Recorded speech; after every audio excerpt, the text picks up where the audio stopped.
ललित मोदी ने छोड़ दिया भारतीय पासपोर्ट, दूसरे देश से मिल गई नागरिकता। इंडियन प्रीमियर लीग के पूर्व अध्यक्ष ललित मोदी ने भारतीय पासपोर्ट को सरेंडर करने के लिए आवेदन कर दिया है। उन्हें वनुआतु की नागरिकता मिल गई है। ललित मोदी मनी लॉन्ड्रिंग और विदेशी मुद्रा कानूनों के उल्लंघन के आरोपी हैं। एजेंसियों से बचने के लिए वे 2010 में ही भारत छोड़कर भाग गए थे। वहीं अब किसी और देश की नागरिकता मिलने के बाद ललित मोदी का प्रत्यर्पण और भी मुश्किल हो गया है। जिस देश की नागरिकता मिलने का दावा किया गया है वह एक छोटा सा देश है जो कि प्रशांत महासागर के एक द्वीप में फैला हुआ है। प्रत्यर्पण संधि के मामलों में यह देश पहले से ही कुख्यात है।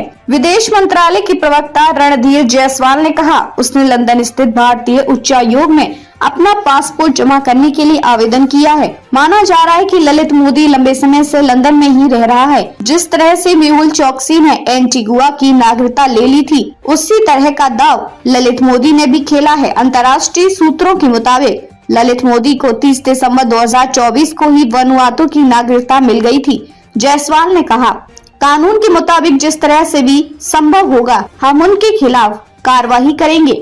ललित मोदी पर 2009 में आईपीएल के लिए 425 करोड़ की टीवी डील करने में नियमों का उल्लंघन करने का आरोप है। उस समय ये डील वर्ल्ड स्पोर्ट्स ग्रुप के साथ हुई थी। इस मामले में एजेंसियां ललित मोदी से एक बार ही पूछताछ कर पाई थी कि वे देश छोड़कर ही चले गए और तब से यूके में ही रह रहे थे। ललित मोदी को ही आईपीएल शुरू करने का क्रेडिट जाता है। 2008 में उन्होंने इसकी पूरी भूमिका तय की थी। आज आईपीएल का फॉर्मेट दुनिया के कई देशों में पसंद किया जा रहा है। 2009 में भारत में इलेक्शन की वजह से आईपीएल दक्षिण अफ्रीका में करवाए गए थे।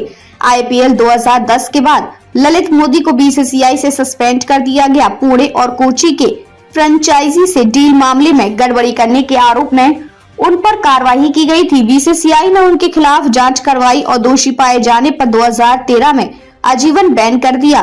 वे लंबे समय से लंदन में ही रह रहे हैं। कई बार इंटरव्यू के दौरान उन्होंने खुद को निर्दोष बताया। 2015 में ललित मोदी के खिलाफ मुंबई के एक स्पेशल कोर्ट में गैर जमानती वारंट जारी किया। ललित मोदी अब जिस देश के नागरिक हैं, वह देश प्रशांत महासागर में करीब 80 छोटे छोटे द्वीपों से मिलकर बना है। इस देश की आबादी करीब 3 लाख ही है। 1980 में यह देश फ्रांस और ब्रिटेन से स्वतंत्र हुआ था। वनुआतु इन्वेस्टमेंट प्रोग्राम के तहत नागरिकता देता है। ये एक आवेदन पर करीब 1.3 करोड़ रुपए का खर्च आता है। ऐसे में वनुआतु की नागरिकता लेना बेहद आसान है।